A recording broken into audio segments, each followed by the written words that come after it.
thank you to everyone for sticking around. So yeah, I'm going to dive a little bit more into Ujo Music and what we're doing, and how blockchain is going to help make us all liberate music. So right now, the music industry chooses our playlists and dictates our culture. We need to reawaken our passion, empower listeners to decide their own tastes, allow artists to take control of their work. So what does that mean, right? We live in a world that's hyper-connected, yet all of our content is controlled by a few. We've gone to a world where music was freely available on the internet to a world where you're fighting to get on Spotify playlists. And we want to change that. We want to make a world where consumers decide who gets to be the next rock star or who gets to be the next mid-level musician. It's something we feel is missing, and we want to bring back that control to not only creators but to artists. So the problems facing artists. There are over 1 billion streams a day, and that is a lot of transactions. There's over 150,000 songs uploaded every single day to digital service providers like Spotify and Apple Music. It takes 345 streams to make $1. So, gone are the days where you paid $1 per track. We are now having to listen to a song 345 times to generate that same dollar, because the average pay is about 0.05 of a penny. And that's kind of average across all the different streaming services. Some pay more, some pay less, but generally it's pretty bad.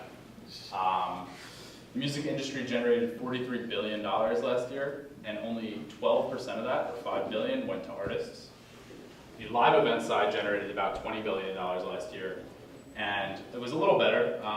6.25 billion went to artists. So we can see why everyone says artists make money off touring nowadays, because they do, right? That's where they're making 30% of the revenue from touring instead of 6% or 12%, sorry, from streaming or selling recorded music. The barriers to entry are lower than ever, but it's more difficult to find new music. Cool. And so, obviously, as we talked about on the panel, you can't have a platform without fans, and you can't have fans without artists. So a little bit of a chicken and egg problem. But what are the problems facing the fans, right? And there really aren't many, like I was talking about. It's $10 a month. You get access to every song on the planet, and it's great. 5 million playlists are created every day. 48% of users want to curate their own playlists, so you have a huge engagement in that. 250 million people listening to the radio every week. That's generating over $600 million. You have 10 choices for streaming services, and so that's great, right? But how do you actually know where the artist is, right? Where do they update it? Do you follow their social media as well as their digital service provider pages, right? Where does the actual update go, and how do we actually connect with that music? And as well, there's a lot of issues with choosing a platform, because if you have a Spotify platform, you share, a Spotify account, you share your account with your friend, and Spotify finds out, all your music's gone. They'll shut down your account, and you have no access to the music you've saved or, added to your phone or whatever it is, because you don't own anything anymore.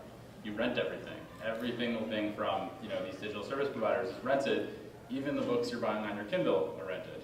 You might think you own them because you bought them, but if you screw up and Amazon shuts down your account, those are gone. So I think a lot of the problems facing fans aren't realized because it's edge cases, but something we want to really do is support direct connections with artists and fans, and having them to create a system that can benefit from their success. So Ujo's been around for a while. We were first started in 2015.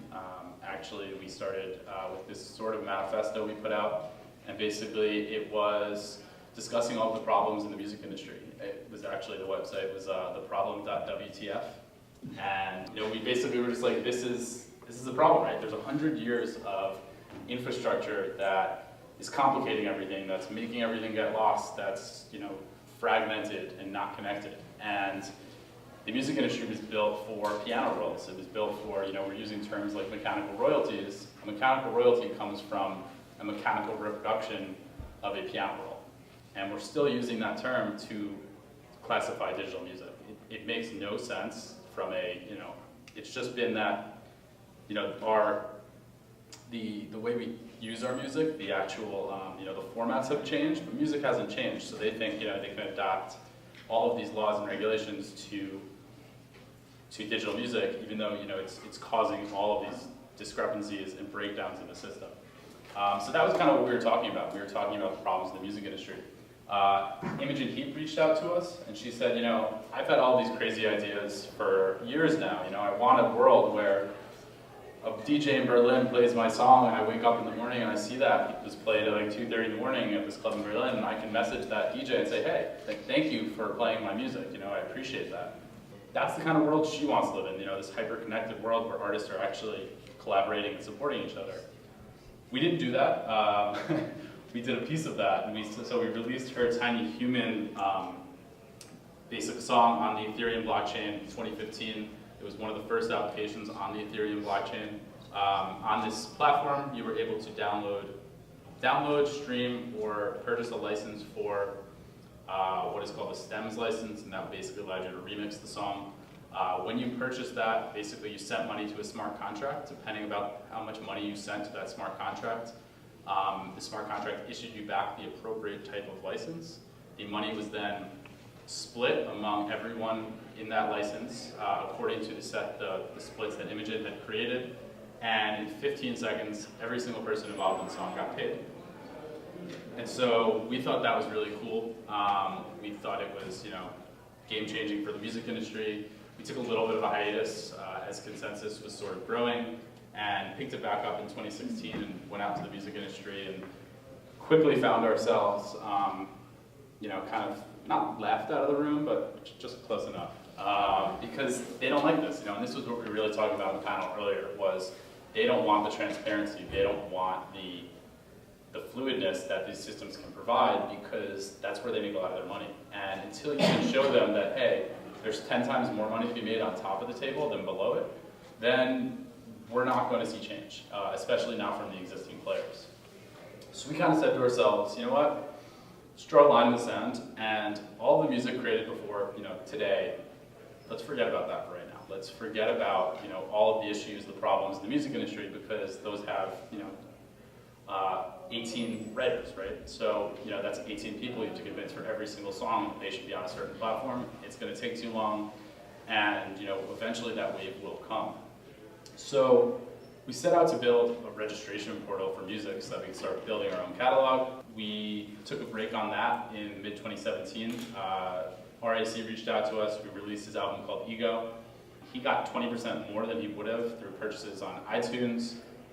It wasn't revolutionary because it was, a simple download store, but we added in a couple things that made it interesting. We released the Ego token, or called an album badge, and this was before ERC 721 tokens existed.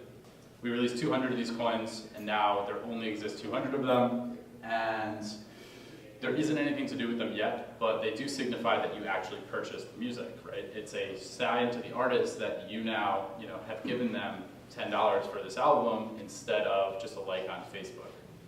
And, Andre could come out and say, hey, everyone who's bought my Ego album and has a token, you can go to this site, and if you have that token in your wallet, the site will unlock, and you can listen to my new EP for free, right? These are kind of just, it's an example of what we can do with that. But, we haven't necessarily gone out and really focused on delivering anything specifically for that. But this is what we're playing with, right? We're playing with these digital collectibles. We're playing with these artist badges now as well. And so when you release music on Ujo, every artist has a buy badge button. And what that means is that, I was explaining this earlier as well, it's a number badge that's unique to you or to the purchaser, and it can't be replicated. So, the same way you might have a vinyl in your house that has a unique barcode on it, same thing, except you can't actually hold it in your hand. So, this is what we're trying to really foster, is that relationship with the artist and the fan, and we think badges and digital collectibles are a really good way to do that. Artists get 100% of the revenue since of these tokens. That number is actually old. We have about 850 releases on the platform at the moment. So when you purchase a song or an album on the Ujo site, it automatically comes with a unique digital collectible. You can then also choose to spend $5 to purchase an artist badge. And we're working on some really exciting features that we're not quite ready to share yet, that like different things you could do with that, whether it's exclusive content or something else. This is kind of what we have today. This is the creators portal. So anyone can go in, can register themselves, can register a release, can set the price for that release, and can publish it to Ujo. And right now it requires a MetaMask account, which is basically a wallet that lives in your browser. And so that allows you to interact with the Ethereum blockchain. And so, if you have things, if you have Ether in your wallet and have this installed already, to buy an album or to register content on our website just requires 2 clicks, not entering credit card information or anything. I obviously am aware that getting to that point is a little difficult, but it's something we're trying to reduce. And recently we made it so that you don't actually have to have any Ether to register a release, you just have to have the MetaMask account. Just a couple more pictures. This is our Discover page. Everything is kind of in either chronological order or alphabetical. You can choose, and we're working on sorting this and starting to curate it more so that it actually can be a place to really discover music. And this is kind of what the page release looks like. You'll see that there's a tip button as well on this page, and you can choose to tip an artist $1, $5, $10, really whatever you want to support that artist. And that actually, the first time we did that was with the RAC release in 2017. And I think the Patreon model we were talking about a little bit with G. Thomas, and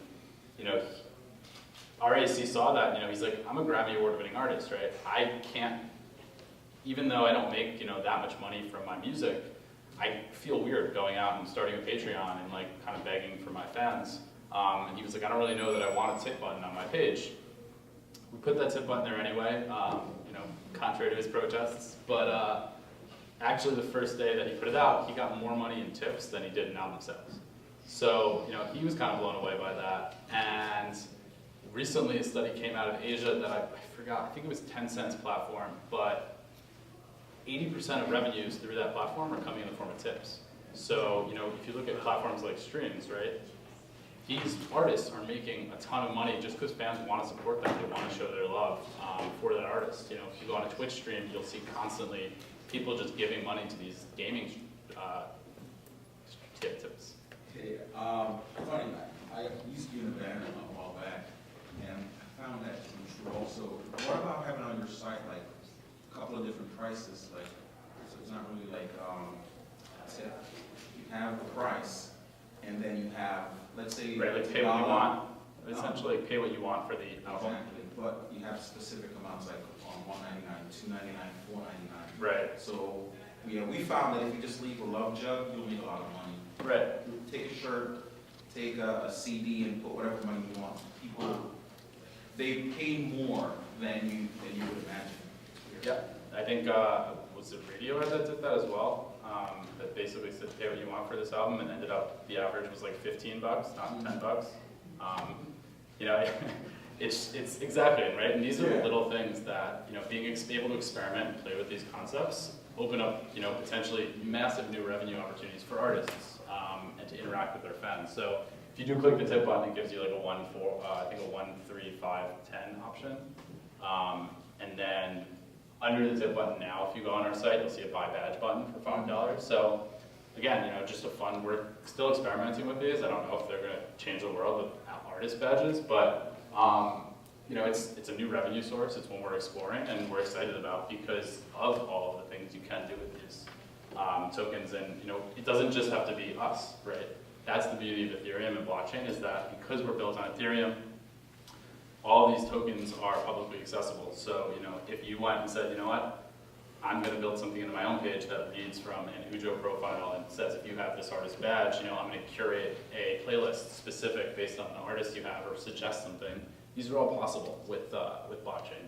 So we're building applications, tools, and infrastructure. The first thing we built was the UJob Portal. It's the center of this economy, which holds the identity where you can upload and manage your content. And for fans, they can come in and view their interactions, discover, and listen to music. And why would artists want to do this?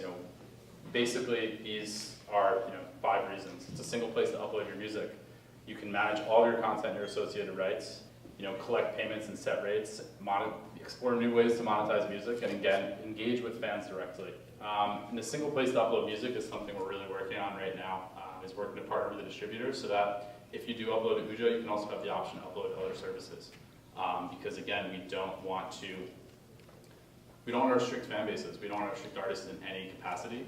We just want to give them more options, more opportunities, and really level the playing field so that everyone can not necessarily be a rock star, but at least have a shot at making money being a musician. On the fan side of things, you get to actually own your music. You get to own your data, something that doesn't exist in the internet today. You can collect, share, and discover music. You can engage directly with the artists. We're also looking into being able to invest as a fan. So right now, we have the artist badges, but what if artists could say, hey, I need $50,000 to make my new album. I'm willing to sell 25% of it to my fans, right? And that's something that should be possible. Because if you invest, then you help that artist get there, then you should be able to get a return on that investment. That's what we're looking at is like how we can engage the fans and the community to help support artists. Because everyone knows their friend that always said they were the first person to find this artist or that artist. Now you can actually prove it, and you can not only prove it, but you can get rewarded for it, right? And so that's something really exciting. And becoming the ultimate tastemaker. How do you get paid for curating music? How do I sign up to Tony's playlist, right? That would be awesome if I could be like, I'll give you $1 a week to curate music for me, and you're already doing it because you make playlists yourself, but now you can be rewarded for it. Everyone in that playlist can get paid, and you get a quarter per sign up, right? These are things that become possible with blockchain and things we're actively exploring. And then we're also looking towards businesses because we do realize that this technology cannot work without the music industry.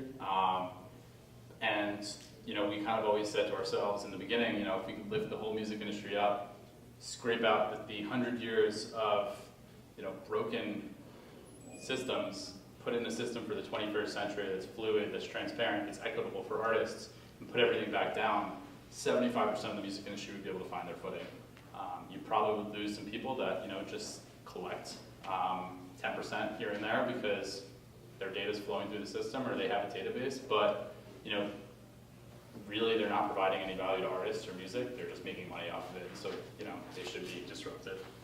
So that's kind of Ujo. You can follow us at ujomusic.com, you can check out our platform, you can follow us on socials. Twitter is probably the best place to keep track of updates or our newsletter, and happy to take any questions. He shot his hand up first. So how do you manage the music content in the distributed nature system? Yep. So right now, all of the registrations are happening on Ethereum. So every single release gets a smart contract created for it. In the next couple weeks, we'll be adding in automated splits so that if you're a band, you can set, Jesse gets 20%, Tony gets 30%, John gets 10%, right? You can set that all and you can into the release and actually register it. The actual musical content, like the file, is being stored currently on IPFS. And we are actively exploring ways to continue to improve that and make it so that everything's being either encrypted or in a way that incentivizes people to purchase. So if the actual content is really going to be distributed? So right now it's just on Ujo. When you upload something, it just goes on the Ujo platform. We are looking to partner with a distributor to push it to other services as well. Right, so I'm asking because if we somehow centralize the actual content in certain storage or database or whatever we call it, right? If we keep the actual content in that way, it sounds to me goes like against to the opposite direction of the blockchain distributed, fundamental mentality where if we totally distribute it, right, then it's wide open. Like, for example, an idea, right? The app on Ethereum, every programmer, if you release your DApp on the chain, the programmer actually lose the control of the app. Right, depending on, So if we totally distribute the music contents in a way that the app would distribute, does that mean the creator of the content will going to totally lose the control of the music? so, no, because if you do distribute it, the smart contract, while being distributed everywhere, still is is owned by the original creator as their address. So the person currently registering the music is the owner of that contract, essentially. I would need to talk to my engineering team if that we have, and I believe we do have a way to like edit contracts currently. But you know, I think decentralization is great, and I am fully in support of it, but I think we're not ready as a world to go there totally yet. And I think, right now, everything we're doing is decentralized in the aspect that you register something on Ujo, you can access it without Ujo. But I don't know that we're totally ready to go to a world that's fully decentralized, where everyone has to be in control of everything. And We're going through this kind of hybrid right. transition time to go from our old way of doing business to the, distributed way of doing Absolutely. business. Even looking at us, we just recently did a survey to our email list and found that 80% of the people are not using our platform because it requires MetaMask. And so that's a huge number. That's something we're trying to fix. And in the process of fixing that, we'll probably have to sacrifice some either features or decentralization aspects. But it's giving the consumers the choice, because most people don't even care about that they're spreading their data all over the internet. It's whatever to them. Doesn't affect them, even though they could probably be making hundreds of dollars a year if they were monetizing it. So it's a balance. It's one that we're constantly being challenged with, and I think it's up to the consumers really to make that conscious choice. If you want to go full decentralized, we'll give you that option. And if you want us to keep control of certain things so that you can lose your password and we can reset it, we're happy to do that as well. Thank you. Just a question: if I'm using Ujo and I get a song, I really love the song, and I want to, and I don't know if it's the same question he's asked, so stop me when I have, and I want to share the song with someone who's not an Ujo user. Right. Can I share it with a non-Ujo user? So right now the files are for download, and nothing's stopping you from just sending the MP3 to someone else. But we're again looking at it from an incentivization aspect. It's like if you did buy it, you would have that token, and so if you just send them the file, the artist doesn't have any relationship with that fan. But how do we then utilize that aspect to incentivize people to come in and buy that music, or tip them, or buy a badge, because now they found a new artist that they love, right? And they wouldn't have found that if content was constantly restricted along the way. So, I don't personally believe that piracy's ever been a problem for the music industry. It's Not been so much. I wasn't raising the issue of piracy. No, I'm saying I that get- I yeah. like it, and I send it to somebody Right. else. And you I can was send them a wondering link too, and they can shoot it Okay. from our site, so either way, it's accessible, and that's kind of our goal, is to make it as accessible as possible. Are artists able to sample stuff from Ujo yet? And then the original artists get paid? Is that possible yet, or is that in the Not process? yet. of being built? Once we do add splits in, you'll be able to add in the original content creator as a split, but we don't have the policies in place to or offer derivative licensing. It's definitely something that we're looking at, and probably have more info coming out on that in the next couple of months. Cool. Thanks. Of the artists that use Ujo as like a means of getting the music out there, is there any just overwhelming majority as far as genre goes? So, to shoot myself in the foot a little bit, probably no one is using Ujo as their only means of distribution. But we are seeing a lot of electronic musicians come on because they're sitting at their computer, they're nerds anyway. It's probably the easiest target group, and personally I've worked a lot in the electronic space, so it's kind of where my heart is. But that being said, once we add in multi-stakeholder, which is coming in the next probably in less than a month, bands will be able to register as well. So right now, one person would have to do it from a band, but starting in probably mid-December, we'll be able to have bands come in and say 25, 25, 25, 25. So that should hopefully help increase the genres a little bit. And that being said, we're not we're completely genre agnostic. I love, music in general, and I, am partial to electronic, but, I'm happy to listen to anything, and I think that's really goes to truth for the platform as well. Cool. I'm curious, because you said that nobody's using UJob. No one's using it as a sole means of distribution. Okay. And you're not taking any cut from the artist, so, How do we make money? yep. There we go. Yeah, and so right now we're not making money off of Ujo, and we have a couple consulting projects that are revenue generating. So, basically, in our opinion, being able to put your music online should not be controlled by someone, right? It should be open and free to the world, because that's what the internet was built and intended for, is a network connecting everyone. And if your music, it shouldn't have to live inside a platform.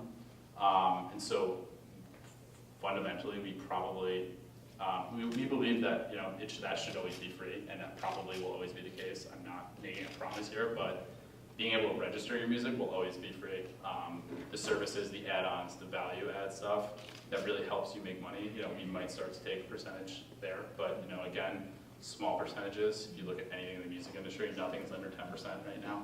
And so if we could offer 5%, it's way better than what exists today. So yeah, it's, we're lucky to have some pretty significant funding, and at the end of the day, we just want to foster more creativity. Just curious, is there any way that Ujo could, or maybe they do, start to work in terms of sync licenses? We're going to film a great piece of music. Can I get that? Can I get the rights to use that in my film? Or? It's something we would love to do eventually, and I think it's not that hard of a thing to be able to offer sync licensing. It's I want to say yes at some point in the future. That's definitely a goal. We've looked pretty heavily into production music, and they're definitely underserved as well. So it's it's It's an open market, right. People to do. Right, and I think, Tony's point earlier, if he got a notification on his phone saying, hey, this person wants to license it, you can click view deal right there. That'd be way better than the world we currently live in, where you're like digging through emails and you're like, what does this person want? And then how many, oh, now I gotta go call up Jake over here and get him to sign off, and everyone should just get a notification. Everyone should be able to click, accept, deny, bargain, negotiate, whatever it is. And we do believe in that. So nothing on the roadmap right now, but it's definitely something we are in the back of our heads thinking about. Are you validating an identity for the artist? Not strictly at the moment. I think that's actually something I've pitched to PROs as their future business model. Because I'm like, you guys collect on behalf of them, but realistically everything should be automated. So, they're like, well, then what do we do as a PRO in the future? And I was like, why don't you guys validate identities, since you're supposed to protect artists anyway? It's a really challenging problem. I think there are a lot of companies that are focused specifically on validating identities, Right. so it's not something that we're... Would you integrate UPort? Yeah, absolutely. And, I think when it comes time, we've already looked at that, and, they sit across the office from us. Right. So why do you think it's not the case that artists are running, beating down your door to sign up for UJob? We are seeing about a 20% growth per month on registrations, and we're not. This technology is still early, right? It's still, like I was saying, we saw an 80% drop off because of MetaMask, which is huge. Even me, I've been playing with this technology for 7-8 years at this point, and the amount of times that I've messed up and been like, where did this address come from that I just sent money to, and now I have no idea where it is. That's real, and there's no way to mitigate that right at the moment. So it's I think the UX side of blockchain needs to improve pretty significantly before people are banging down our doors. But that being said, from the minimal marketing we do, I'm pretty happy with the 10 to 20% growth per month, and I think that's really, we don't want to break Ethereum. So if we had 1,000, if Beyonce came tomorrow, we probably would break Ethereum, which would be entertaining, but it would be, problematic for a lot of our friends in the community. Is this generating revenue just for downloads only, no streaming? Right, so we're not doing revenue and streaming at the moment. So what is happening now that downloads are soon becoming obsolete? So how, Yep, what is your plan? our plan is to monetize streaming at some point. Downloads were the easiest from a legal perspective. Yeah. So, we went there and we're looking at, different opportunities and models for doing streaming because, we're very cognizant of that point as well. iTunes turns off downloads next year as well, so that might give us an opportunity, but, Once you're it's, streaming, then you can monetize your video content. right. So, it's something we're looking at and exploring, but we're not currently monetizing the streams. Just to tag on that question right there. So when we are talking about, if we say, if we do start to take on streaming, would the source of the streaming come in from some kind of centralized environment that you have control, or the streaming will going to be streamed in a more distributed way, meaning, I may have a copy, Courtney has a copy, you have a copy, and three of us have the same copy, which is authenticated as the original copy, and some other gentleman here wants to stream. Would this gentleman stream from this, three of us in a distributed way, or would that be streamed from some kind of centralized environment? So we're not doing P2P streaming, but we are using IPFS, and So that's not blockchain. right, it's not, but it is a distributed storage file. So how storage. do you manage it?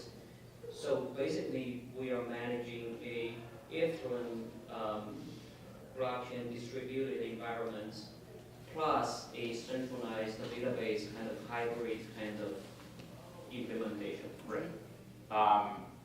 Yeah, our full stack uses IPFS as the content storage layer. IPFS believes that there should only be one copy of everything in the world, even though it's, and make it redundant enough so that it can be restored. But, I think it's going to come down to, really just what's best for users and what's best for the experience. Right, so I think that goes back to another question about how do you make money, right?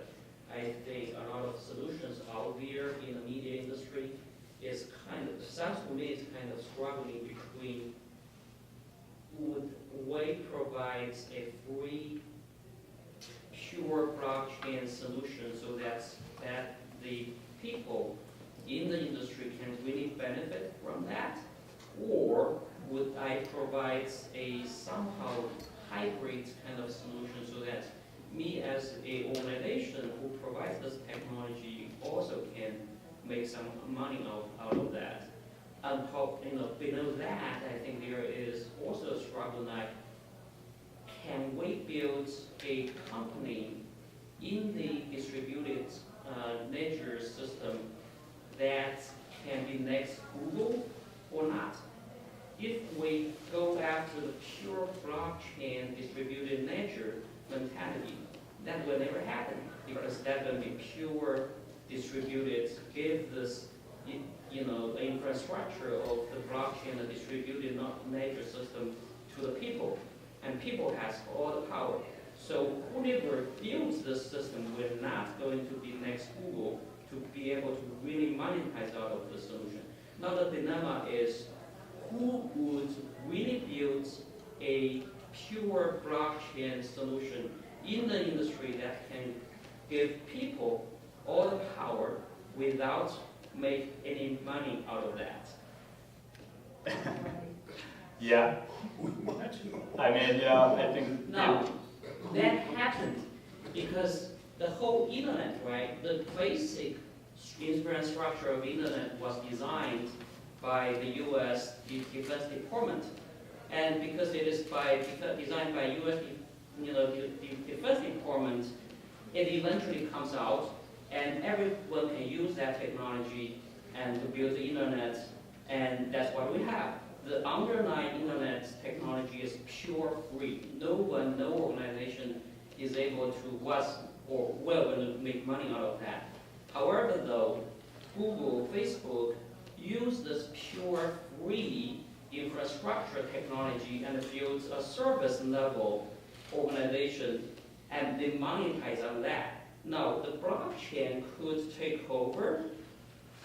Could it regulate it? Well, You know, I hear what you're saying, and I think, you know, looking at the ecosystem, obviously I'm biased because we build on Ethereum, but I think Ethereum is probably one of the best examples of that. You have a non-for-profit company building some of the most powerful software on the planet, and you have a community of about 150,000 developers right now that are working and building on top of that. So that's probably the best bet of, you know, that, like, of this hybrid, and I think looking at Consensus as a hybrid organization as well is the amount of open source software that we're providing for the ecosystem is tremendous.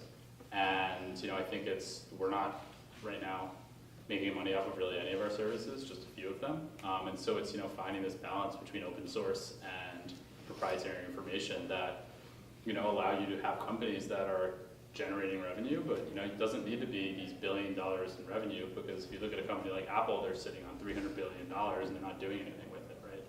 So, right, it's just holding capital, and for what reason? You know, and, you know, without going down the rabbit hole of government and politics, you know, I think there are possibilities of becoming these hybrid companies, and that's something we're looking at as well. All of our contracts right now are open source. Our front end stuff isn't, but, you know, you can take the UJo contracts and register your own stuff with it if you really wanted to. So. Just to bring some feminine energy into this. Please. You know, I keep hearing, not from everyone, but this model of comparison, Google, Facebook, and it's interesting to me that staying in the thought or frame of thought around blockchain and letting it have its disruptive evolution without that comparison, I think is an important way that we have to shift the paradigm to the way we think.